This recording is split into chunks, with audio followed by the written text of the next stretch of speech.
author of the new book, True Gretch, and governor of the great state of Michigan, Gretchen Whitmer.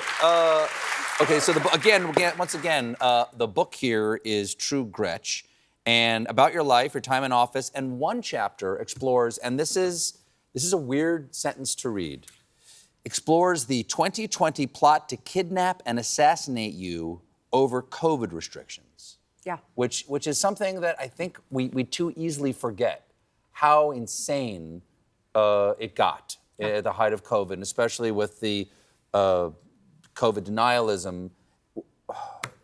What do you most remember about when you found out that this was happening, and how did this experience change you? Well, I got to tell you, like every governor in the country, I was trying to build the plane while we were flying it. We were addressing a pandemic that was killing our people.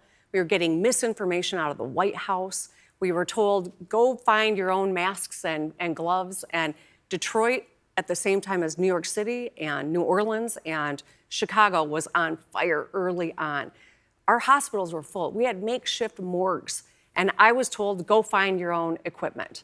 So I went on national television asking for help. I also observed that the federal government had no federal strategy, and that really made Donald Trump angry. And that's when he started singling me out.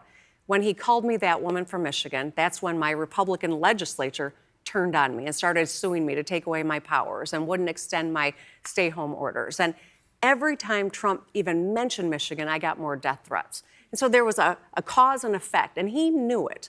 He knew that his words incited people to action. When he mentioned the Proud Boys in his debate, he knew what that language meant. And so when we all watched January 6th happen, no one in Michigan was surprised because we saw it happening a lot earlier in our state. And that's why I think it's really important that people remember we had hundreds of thousands of Americans die because the federal government couldn't figure out how to handle the pandemic. And not the federal government, but Donald Trump.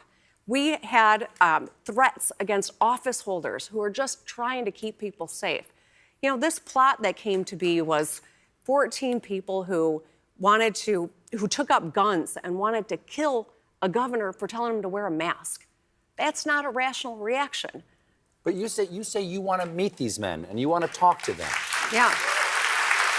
Which I admire. I'm curious, what do you want to say to these men who have gone to jail, correct? Yeah, many of them have. Many have gone to jail. Yep.